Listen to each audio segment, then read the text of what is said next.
Hey everybody, Dana with Scorpion here. Today we're going to talk about the hopper gun. So we get a lot of questions on this item. It's what we use for XO2 and applying bed liners specifically, but also many other applications. What I want to do is just give you a quick rundown on the gun, how to use it, the tips that are included with it, little tricks in achieving textures, all that good stuff. So we'll start first just kind of showing you what's in the box. So you're going to get obviously your gun base. This is a modified drywall texture gun. So all we've done is refine the fluid control a little bit. We did put a 5-pinhole blow tip in this. What that does for you is allows you to spray lower air pressure, yet still atomize the product to get that fine texture that everybody wants in their bed liner. Next thing you're gonna see 3 tips that come with this gun. First tip is a flat washer, 8mm orifice. This is what we recommend on standard truck bed applications. Your next 2 are going to be cone shaped. You've got a 10mm and a 12mm. The reason these are cone shaped is they're designed for our anti-slip aggregates. So that's going to be your ultra resin sand or your rubber crumb additive. 10mm for your ultra resin sand, 12mm for the rubber crumb. What that does, that little cone actually helps you keep from having the aggregate bounce back at you in application. Refines that spray, keeps it toward the substrate. You're not flinging stuff all over the place. If you ever spray a trailer interior with rubber crumb, you'll know what I'm talking about. Next thing you're going to have is your hose clamp, which attaches the hopper. Now this is everybody's least favorite item when it comes to this gun. Reason being, it is a 1.5 gallon hopper and it does only have a half lid. So a couple things I want to show you to make life easy with this dude. When you're attaching your gun, you want to make sure that this white throat on this gun contacts the blue body as far down as you can get it. Reason being, you'll see that black O-ring on the gun itself. We want to make sure that hopper is as far down as we can get it. And then we're going to cinch the hose clamp all the way at the bottom of that white collar.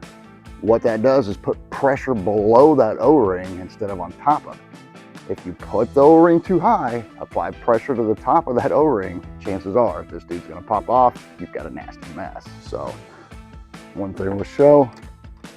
Take your driver, set this all the way down as low as you can get it.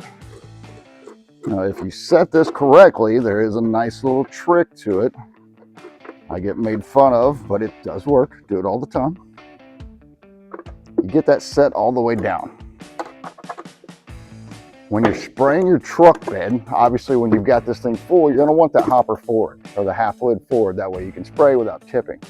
The trick to it, if I've got this set correctly, when I start my truck bed application, I can put about a quart of material in here, spin this hopper to the rear. That way I can shoot underneath my rails, get all my cut-in areas done. Come back, refill, finish out my spray. So that really allows you to manipulate the gun without having to take this on and off. Just simply make sure this is tight, and then you can spin that while it's attached. Another recommendation we always make, don't fill this up. Don't put the full gallon in there. It's about 8-9 pounds of material. It's going to get heavy, much more apt to slop and spill over. Mix your gallon, put a half to a third at a time. You're ready to spray. Texture, always a big question. Air pressure and trigger control that. 90% of that scenario being trigger. Material fluid control back here. Shut this guy completely off. Back that out a half to a full turn at a time until you see the particle size that you want to replicate the texture you're looking for. So if you're looking for a hot spray, Line-X, Patriot, all your hot spray systems that have that real fine, consistent texture, you're only going to use about a half to 2 full turns on this knob. Very little material flow.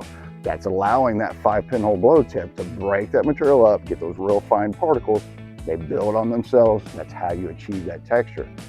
The problem with XO2 when it comes to texture, if you open that trigger up, you allow large particles to fall, they start to melt and flow.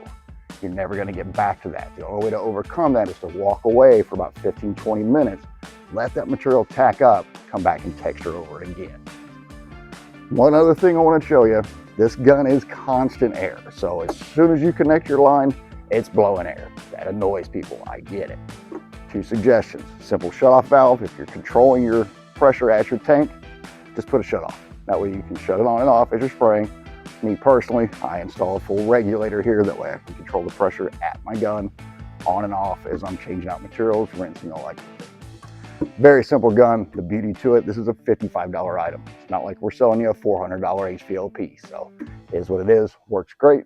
Any questions, hit us at 1-800-483-9087, or of course hit scorpioncoatings.com.